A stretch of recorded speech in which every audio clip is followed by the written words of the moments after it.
बस हम स्टार्ट कर रहे हैं। डायरेक्ट निकालिए।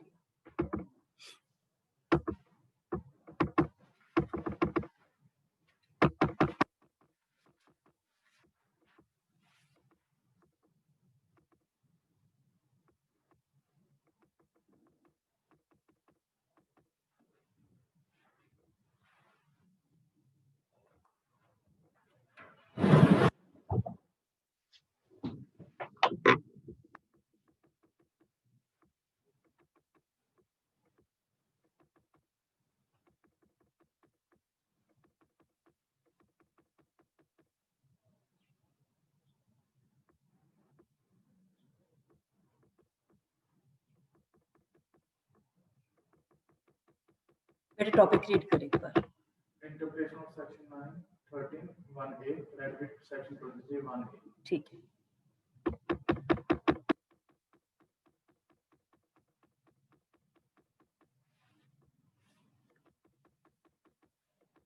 इसको इम्पोर्टेंट मार्क कर ले बेटा।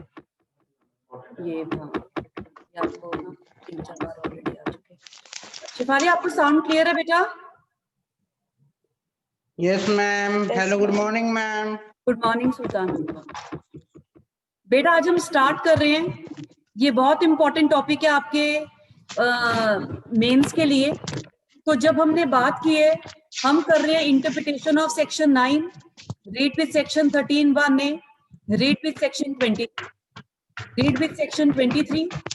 ये बहुत इंपॉर्टेंट है और ये आपको मेंस में, अगर आप लास्ट ईयर जो हरियाणा का मेंस आया है उसमें से आपको क्वेश्चन भी आया है, एज इट इज यही क्वेश्चन आया हुआ था। आपको डायरेक्ट क्वेश्चन पूछा हुआ था और उसके साथ लिखा हुआ था डिस्कस विद केस लॉज। तो केस लॉज इसमें 3-4 ही हैं, वो आपने करना ही करना है। हाँ जी, सबसे पहले क्वेश्चन लिखिए बेटा। हम इलेबोरेट क्वेश्चन लिखेंगे ताकि आपको इश्यू का क्लियर हो कि हम इश्यू क्या डिस्कस कर रहे हैं, ताकि आपको इश्यू क्लियर हो जाए हम क्या इश्यू डिस्कस कर रहे हैं।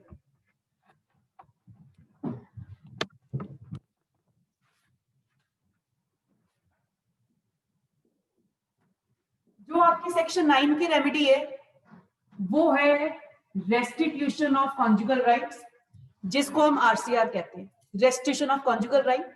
और इसमें क्या होता है, अगर हस्बैंड या वाइफ में से कोई भी एक स्पाउस दूसरे स्पाउस को विदाउट रीजनेबल कॉज छोड़कर चला गया है, तो जो एग्रीव्ड स्पाउस है that spouse can file petition for restitution of conjugal rights. तो जो सेक्शन 9 है, सेक्शन 9 एक बहुत इंपॉर्टेंट रेमेडी है in the direction towards preservation of institution of marriage. पर सेक्शन 9 के मिसयूज होने के भी पूरे चांसेस हैं। और मिसयूज होने के पूरे चांसेस क्यों हैं? क्योंकि अगर कोई स्पाउस नोटोरियस माइंड का है, वो दूसरे स्पाउस के डाइवोर्स लेना चाहता है और इस केस में क्योंकि कोई ग्राउंड नहीं बन रहा, तो वो सेक्शन 9 का हेल्प लेता है। पहले तो खुद फाइल कर देगा, फिर 1 साल तक कंप्लायंस नहीं होने देगा और फिर क्या कर देगा, पिटीशन फाइल कर देगा। तो जब सेक्शन 9 की पिटीशन फाइल हुई है, उस टाइम पर कोर्ट को बड़ा कॉशियस होकर ये सोचना चाहिए कि डाइवोर्स देना है या नहीं देना। बेटा रेफर करो सेक्शन 9 को, रेफर करो। सौरभ रीड कर बेटा, सेक्शन 9 रीड करो एक बार। Yes ma'am.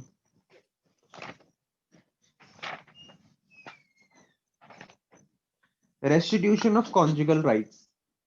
When either the husband or the wife has, without reasonable excuse, withdrawn from the society of the other, the aggrieved party may apply by petition to the district court for restitution of conjugal rights, and the court, on being satisfied of the truth of the statement made in such ये बड़ा statement, important है। ऐसे नहीं कि petition file करेगा और court issue कर देगा। कोर्ट को सेटिस्फाई होना चाहिए कि जो पार्टी कह रही है वो सच कह रही है। आगे रीड कर बेटा, आगे रीड कर। and there is no legal ground why the application should not be granted, may decree restitution of conjugal rights accordingly. Yes. तो जब हमने सेक्शन 9 की बात करा, इसका मतलब पिटीशन अगर फाइल हुई है तब भी हमने जुडिशियल डिस्क्रिशन कोर्ट में वेस्ट की है कि वो डिसाइड करे कि decree of restitution of conjugal right देना है या नहीं देना। बेटा सबसे पहली बात, जब हमने ये बात करी है कि सेक्शन 9 में आरसीआर की पिटीशन फाइल हुई है, तो जब पिटीशन फाइल हुई है उस टाइम पे भी कोर्ट को इंश्योर करना पड़ेगा कि कोई भी मैट्रिमोनियल बार अप्लाई ना करे। हमने ये इसमें रेफर किया था कि जो 23 सबसेक्शन 1 है उसमें बार्स टू मैट्रिमोनियल रिलीफ है। पिटीशन किसी भी ग्राउंड पर फाइल हो, किसी भी रेमेडी के लिए, कोर्ट को इंश्योर करना पड़ेगा कि कोई भी मैट्रिमोनियल बार अप्लाई ना करे। यहां हम स्पेसिफिकली क्लॉज ए के बार की बात कर रहे हैं। रीड कर बेटा, समीरा रीड कर बेटा 23 सबसेक्शन 1।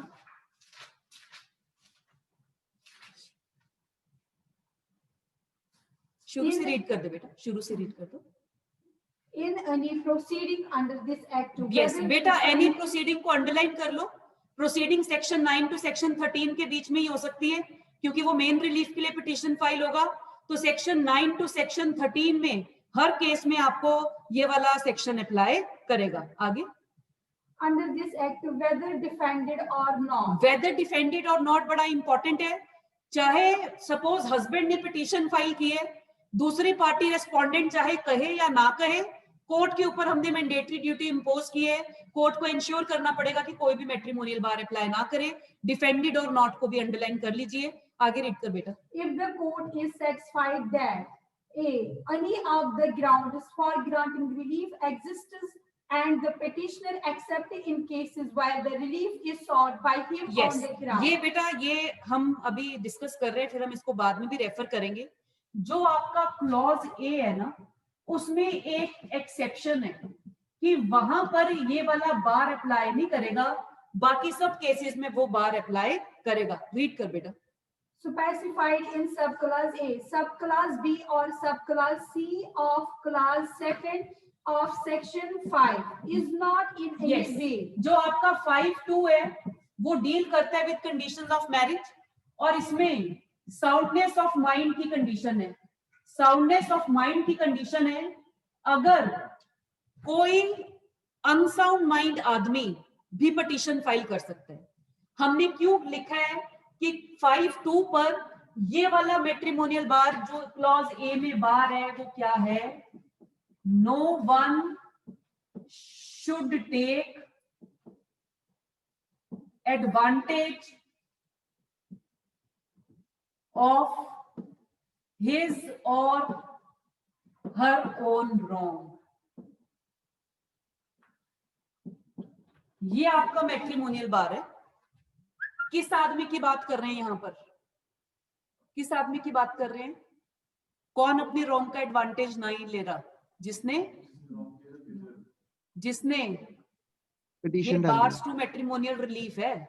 हमने कहा है कोई भी पिटीशन फाइल होएगी तो वहां पर कोर्ट ने इंश्योर करना है कि कोई अपने रॉन्ग का एडवांटेज नहीं ले रहा। तो किस पार्टी की बात कर रहे हैं? एग्रीव्ड कौन है वो लीगल लैंग्वेज में? किसने पिटीशन फाइल की है? पिटिशनर। हम यहाँ पिटिशनर की बात कर रहे हैं। कोर्ट ने इंश्योर करना है कि जब रिलीफ के लिए पिटीशन फाइल हुई है वो पार्टी अपने रॉन्ग का एडवांटेज नहीं ले रही। और जब हमने साउंडनेस ऑफ माइंड की बात की है, जो साउंडनेस ऑफ माइंड में ये जरूरी नहीं है कि अग्रीव्ड पार्टी हमेशा दूसरी पार्टी होगी। कई बार जो अनसाउंड माइंड आदमी है उसके लिए पॉसिबल नहीं हो पाता दूसरे के साथ रहना, तो वो भी पिटीशन फाइल कर सकता है। तो वहां पर ये नहीं अप्लाई करेगा कि खुद अनसाउंड माइंड का है और खुद ही क्या फाइल कर रहा है? पिटीशन फाइल कर रहा है। तो हमने यहाँ पर उसको एक्सेप्शन रखा है। अदरवाइज बाकी सारे केसेस में ये वाला बार मैट्रिमोनियल बार अप्लाई करेगा। हमने कहा अगर सेक्शन 9 में रेस्टिट्यूशन ऑफ कॉन्जुगल राइट्स की डिक्री पिटीशन फाइल हुई है, वहां पर भी ये वाला बार अप्लाई करेगा। That party should not take, petitioner should not take advantage of his or her own wrong. अब रियल सिचुएशन कैसे आती है? जैसे हस्बैंड है, वाइफ है, हस्बैंड ने ऐसा सिचुएशन क्रिएट किया कि वाइफ को मजबूरन घर छोड़कर जाना पड़ा, हस्बैंड ने, और बाद में वो हस्बैंड को पता है कोई ग्राउंड तो बन नहीं रहा डाइवोर्स का, हस्बैंड ने फाइल कर दी पिटीशन आरसीआर की, और कोर्ट ने विदाउट अप्लाइंग जुडिशियल माइंड उसके फेवर में कौन सी डिक्री पास कर दी? और उसके बाद इसी हस्बैंड ने क्या करा, वाइफ आना चाहती थी उसको आने नहीं दिया, और उसके बाद जब 1 साल का खत्म हो गया और इसी हस्बैंड ने क्या करा, डाइवोर्स का पिटीशन फाइल कर दिया। तो ये ग्रॉसली मिसयूज्ड प्रोविजन है हमारे हिंदू मैरिज एक्ट का, और इसलिए हम कहते हैं कि जब सेक्शन 9 का रेमेडी देना है, कोर्ट को इंश्योर करना पड़ेगा कि सच में जिसने पिटीशन फाइल की है वो रेस्टिट्यूशन चाहता भी है या नहीं चाहता, या वो सिर्फ डाइवोर्स का ग्राउंड क्रिएट करना चाहता है। तो आज हम जिस इश्यू को डिस्कस करने लगे हैं, सबसे पहले तो जब सेक्शन 9 में पिटीशन फाइल हुई तब 23(1)(a) को देखना है, ठीक है ना, कि petitioner should not take advantage of his or her own wrong. उसके बाद मैम, यस बोलो। मैम मुक्ति वेटिंग रूम में है, वो अच्छा, ठीक है, अभी एडमिट कर रही हूँ। मैम यस, जी ये ग्राउंड है, ये 5(2) पे अप्लाई नहीं होगा 2(1)(a) है ना? मैट्रिमोनियल बार ये वाला अनसाउंडनेस ऑफ माइंड पर अप्लाई नहीं करेगा।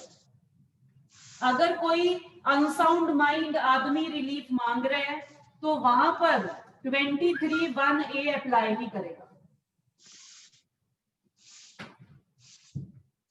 आज हम जिस इश्यू की बात कर रहे हैं, हमने पहले देखा कि सेक्शन 9 के टाइम पर 23(1)(a) कोर्ट ने देखना है कि अप्लाई ना करे, और अगर अप्लाई करेगा तो उस केस में पिटीशन डिक्री नहीं होगी। हमने कहा हस्बैंड है, वाइफ है, हस्बैंड घर छोड़कर चला गया और वाइफ ने फाइल किया पिटीशन अंडर सेक्शन 9, ठीक है। जब 9 के अंडर फाइल हुआ तब भी 23(1)(a) अप्लाई करेगा और वाइफ के फेवर में पिटीशन डिक्री होगी। वाइफ के फेवर में पिटीशन डिक्री हो गई और 2 इयर्स हो गए, कोई इस डिक्री का कंप्लायंस नहीं हुआ। उसके बाद सेक्शन 13(1)(a) में वाइफ ने फाइल किया पिटीशन डाइवोर्स के लिए। अब इस टाइम पर फिर से हमने देखना है कि 23(1)(a) अप्लाई ना करें। तो अब जो 23(1)(a) में हम पिटिशनर देखेंगे, हम उस पिटिशनर को देखेंगे जिसने 13(1)(a) के अंडर पिटीशन फाइल की है। क्लियर है प्लीज? तो हमें देखना पड़ेगा whether petitioner is taking advantage of his or her own wrong or not. और अगर इसका आंसर होगा नो, तब पिटीशन एंटरटेन होगी। अगर इसका आंसर होगा यस, पिटिशनर कोई भी हो, क्योंकि आइदर पार्टी ऐड हो गया था, चाहे वाइफ फाइल करे चाहे हस्बैंड फाइल करे, पिटीशन विल लैप्स। क्लियर है? ओके बेटा, जब हमने सेक्शन 23 की बात की, सेक्शन 23 एक बहुत इंपॉर्टेंट प्रोविजन है। जो आपका सेक्शन 23 है, सेक्शन 23 डील कर रहा है with bars to matrimonial relief. जब हम बात कर रहे हैं, क्योंकि हमारे यहाँ पर फॉल्ट थ्योरी को टोटलिटी में अडॉप्ट नहीं किया, जो फॉल्ट थ्योरी ऑफ डाइवोर्स थी वहां पर था कि one party should be innocent party and another party should be guilty party. पर हमने अपने हिंदू में इसको ऑप्ट नहीं किया। हमने क्या इसमें ऑप्ट किया है? हमने ऑप्ट किया है criteria bars to matrimonial relief. हम ये नहीं देखेंगे कि पार्टी गिल्टी है या इनोसेंट है, हमने देखना है कि जिसने पिटीशन फाइल की है कोई भी मैट्रिमोनियल बार अप्लाई ना करे। तो जब हम सेक्शन 23 की बात करते हैं, कुछ जर्नल बार्स हैं which are applicable to all the petitions which are filed under this act, 9 से 13 को अप्लाई करेगा, और कुछ स्पेसिफिक बार्स हैं जो उन पिटिशंस पर अप्लाई करेगा जो स्पेसिफिक ग्राउंड्स पर फाइल हुई हैं। तो अब क्वेश्चन अराइज होता है, अब जैसे हमने डाइवोर्स बाय म्यूचुअल कंसेंट किया तो 23 सबसेक्शन 1 डबल बी वो स्पेसिफिक ग्राउंड है उसके लिए, म्यूचुअल कंसेंट के लिए, जो कि मैरिज लॉज अमेंडमेंट एक्ट 1976 से ऐड हुआ, ग्राउंड भी ऐड किया, साथ में स्पेसिफिक बार भी अप्लाई किया कि consent should not be obtained by force, fraud और अनड्यू इन्फ्लुएंस। तो जो हमारा 23(1)A है, दैट इज अ जर्नल बार, जो कहता है कि जो पिटीशन है, पिटीशन फाइल करने वाला should not take advantage of his or her own wrong. Clear है? एक्सेप्शन क्यों है? जब हमने एक्सेप्शन की बात की, ये वाला जो 23(1)A है, that is applicable to each and every petition filed on any ground. इसमें एक्सेप्शन क्यों क्रिएट किया? बिकॉज जो आपका सेक्शन 5 क्लॉज 2 है, that is dealing with sound mind, कि शादी के टाइम पर हमें किस, ऐसा नहीं कि हमें बहुत इंटेलिजेंट या एक बड़ा स्पेशली स्किल्ड आदमी चाहिए, हम मैरिज के पर्पसेस के लिए एक एवरेज प्रूडेंट मैन मांगते हैं। और वो एवरेज प्रूडेंट मैन क्या है? जिसको शादी की समझ हो और उसको पता है कि शादी के बाद उसने कौन कौन सी मैट्रिमोनियल ड्यूटीज को पूरा करना है। इससे ज्यादा हम और कुछ उससे एक्सपेक्ट नहीं करते। अब इस केस में, अब सपोज एक अनसाउंड माइंड आदमी है और वो दूसरे स्पाउस के साथ रह नहीं पा रहा। जब वो दूसरे स्पाउस के साथ नहीं रह पा रहा, वो पिटीशन फाइल करना चाहता है for any matrimonial remedy, because ये उसके साथ भी ग्रेव इनजस्टिस है, बिकॉज अपने मेंटल कंडीशन की वजह से वो दूसरे स्पाउस के साथ नहीं रह पा रहा।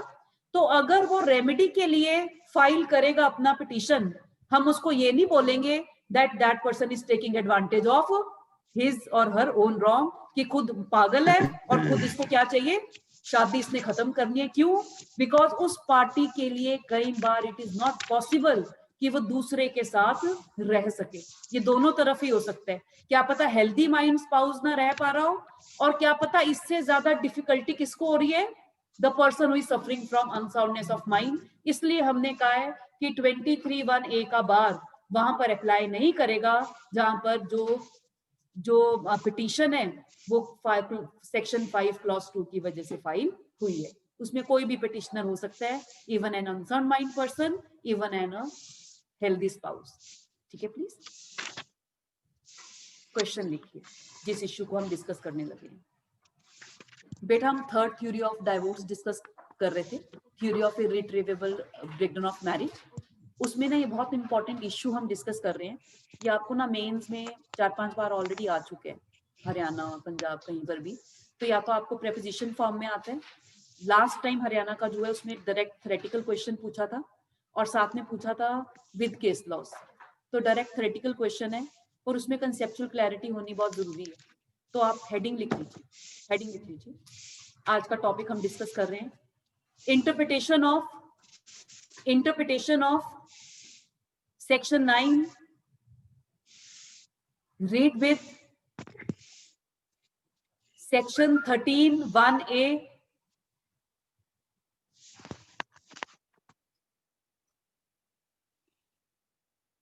and section 23 ब्रैकेट में 1 ब्रैकेट में स्मॉल a। क्लियर है? इसमें लिखिए बिकॉज इश्यू क्लियर होना चाहिए। Section 9 provides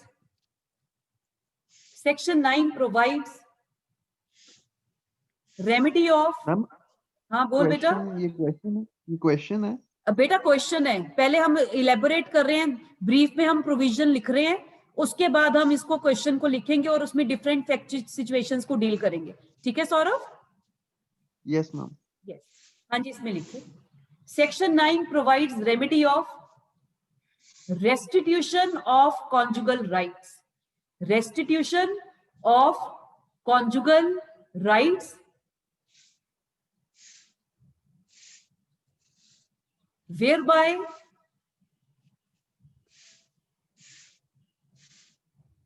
aggrieved spouse can file petition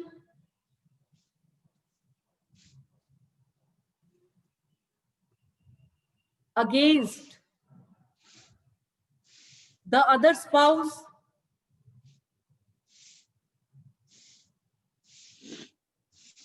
who has withdrawn who has withdrawn from the society without reasonable cause. Without reasonable cause.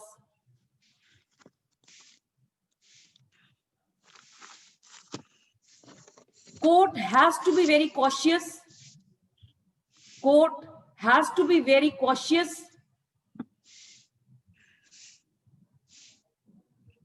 while granting this remedy,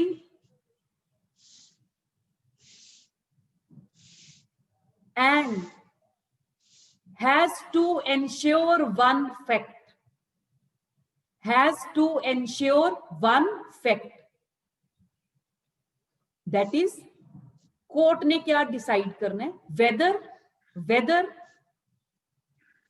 petitioner जिसने file किया petition restriction of conjugal rights के लिए, whether petitioner really wants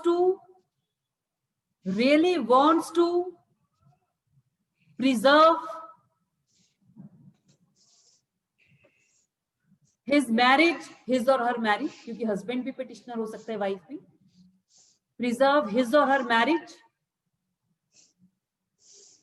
or just want to create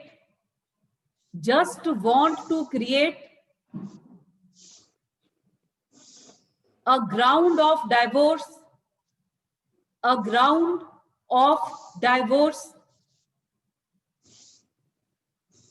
under section 13(1)(a). Under section 13(1)(a). Direct है बेटा तेरे पास? बेटा 13(1)(a) read कर, section 13 निकाल, उसमें 1A देख, पहले 13(1) है, फिर 13(2) है, ये नहीं, ये IA, यस 13, अब रीड कर।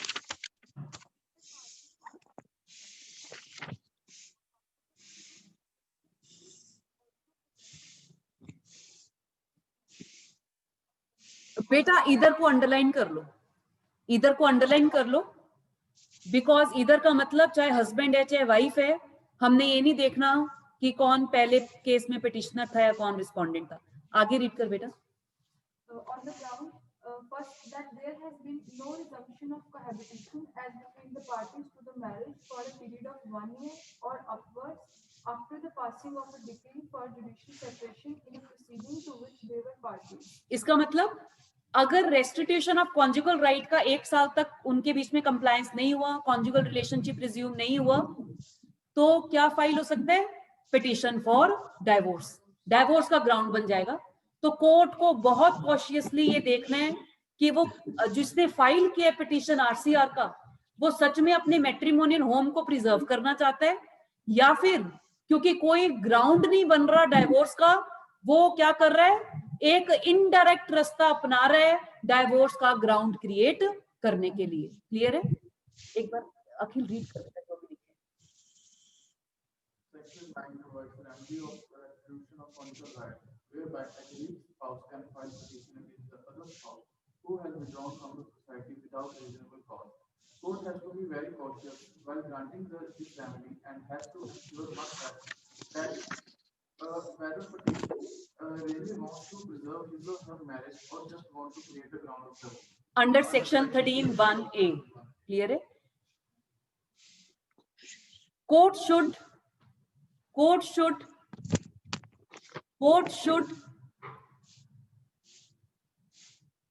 apply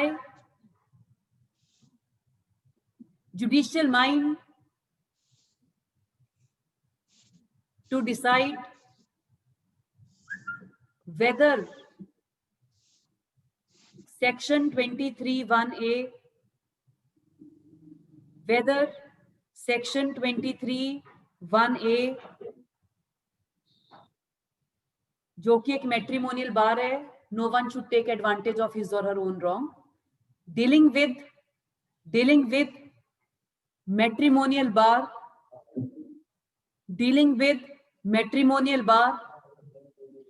That is, no one should take advantage of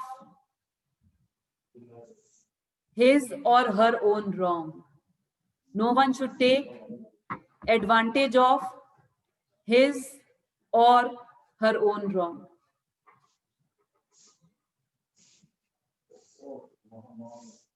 clear है? ये पहले स्टेज थी जहां पर सेक्शन 9 के लिए पिटीशन फाइल हुआ था. कोर्ट ने अपना माइंड अप्लाई करना है कि 23(1)(a अप्लाई हो रहा है या नहीं हो रहा, और जहां पर 23(1)(a अप्लाई करेगा कोर्ट को सेक्शन 9 में ही रेमेडी देनी चाहिए कि नहीं देनी चाहिए. क्लियर है? नेक्स्ट पैराग्राफ देखिए. यस बोलिए. वैसे अगर बात करें कि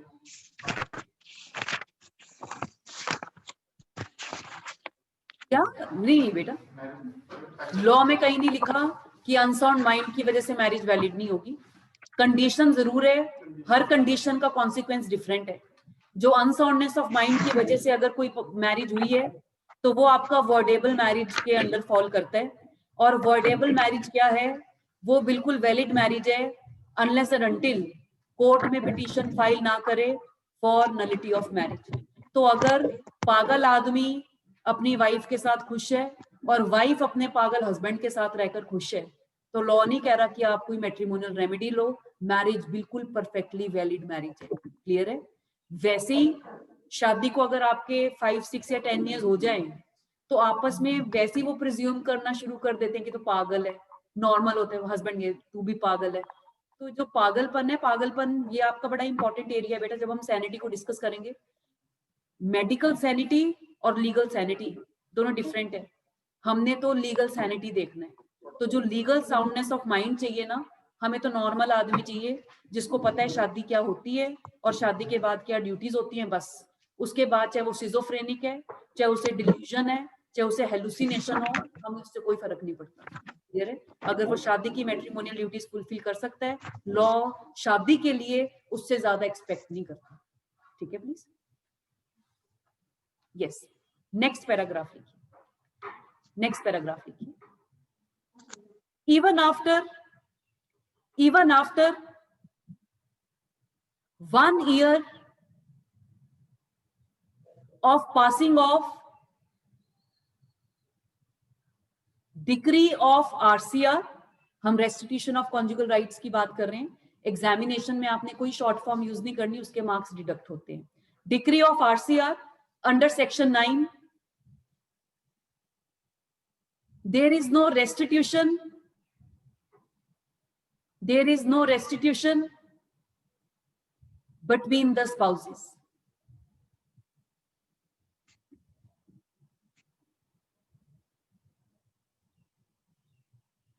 इससे हम क्या प्रिज्यूम करते हैं? अगर RCR के 1 साल तक भी कंप्लायंस नहीं हुआ तो हम क्या मान लेते हैं? कि वो रिलेशन नहीं रखना चाहते. और उसे लीगली हम क्या नाम देते हैं?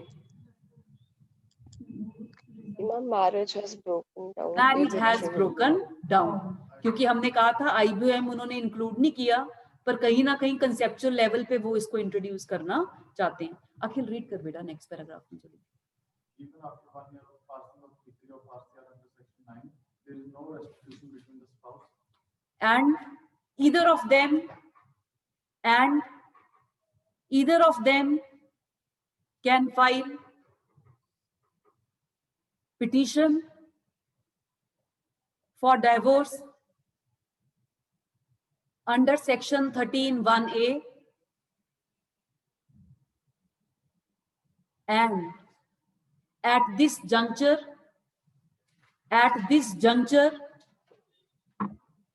court has to see that the petitioner is not taking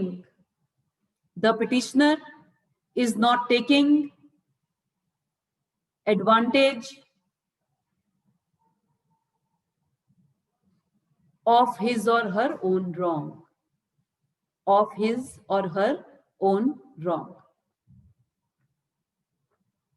ये आपका मेन क्वेश्चन है. 13(1)(a) में जो पिटीशन फाइल हुई है आरसीआर के बाद, 1 साल के बाद, उस पर 23(1)(a कैसे अप्लाई करेगा और उसके क्या लीगल पैरामीटर्स हैं। क्वेश्चन लिखिए, हम इसको क्वेश्चन के थ्रू करेंगे। Ram and Sita got married in 2017. Sita was finding little bit difficult to adjust in her matrimonial home,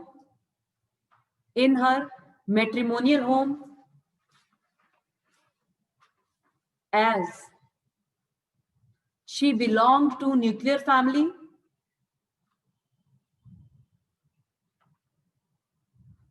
and husband's family was joint family. But she was giving her best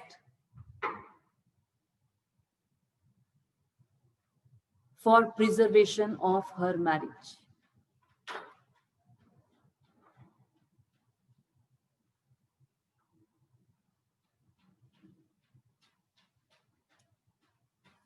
इसके parts लिखिए, ABC। First part लिखिए।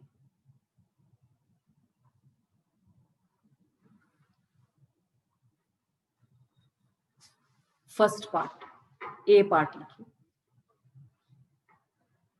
Husband was working in Satyam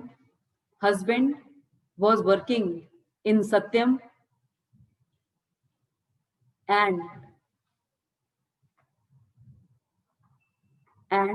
he came close to a professional colleague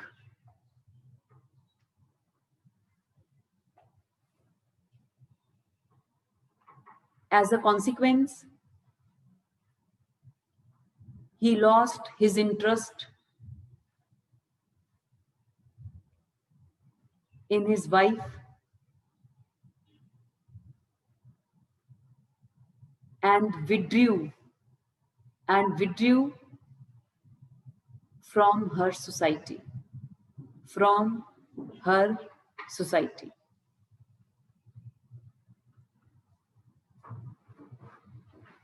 Sita filed petition for restitution of conjugal rights. Sita filed petition for restitution of conjugal rights.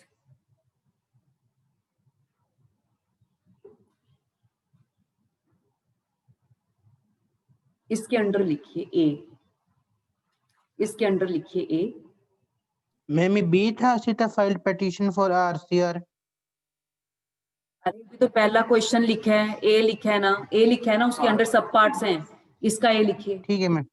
Yes, इसके under लिखिए। After getting decree, she made no efforts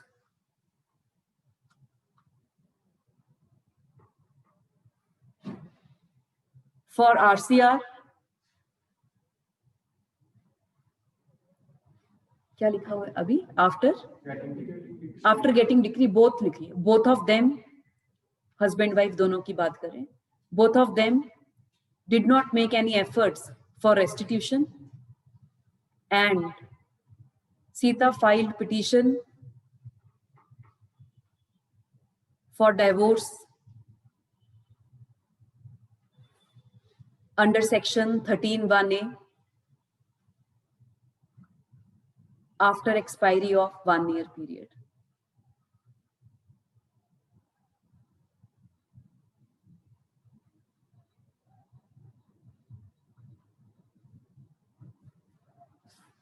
इसका सब part B लिखिए।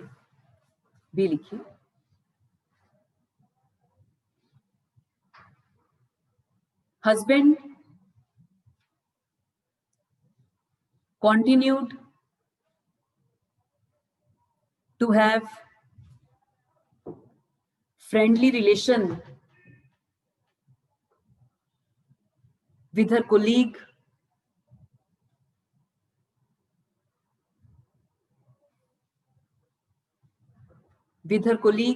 and did not make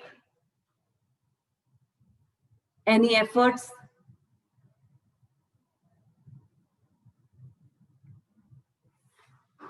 for reconciliation, for restitution लिख लीजिए, for restitution, and filed petition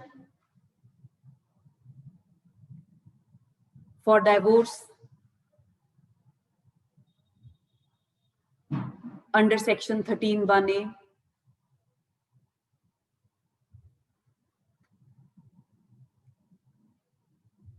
after expiry of 1 year period.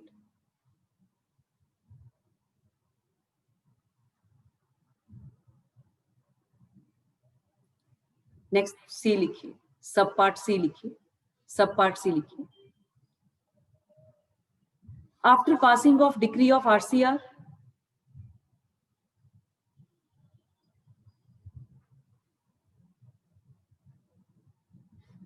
comma, due to emotional vacuum,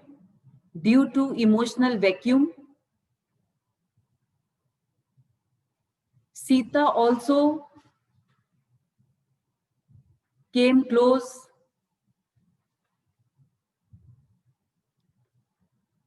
to a tenant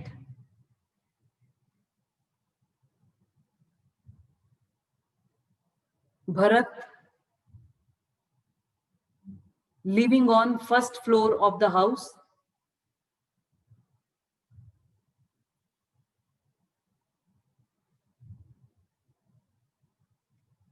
and made no efforts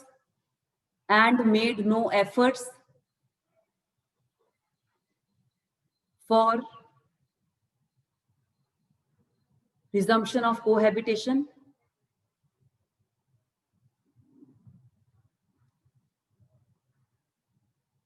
and filed petition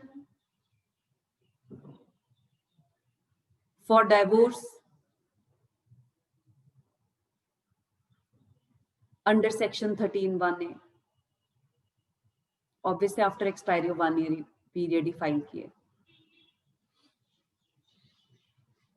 next लिखिए, next part D E जो भी है लिखिए. When Sita got decree of RCR in her favor,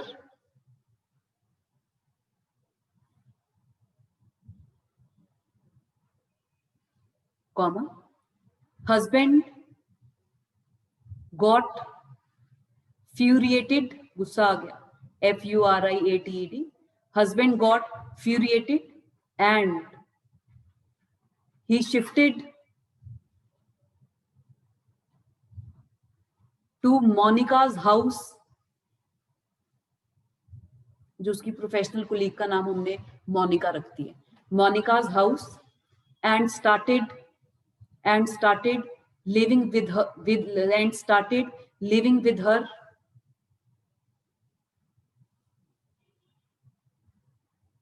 in her apartment.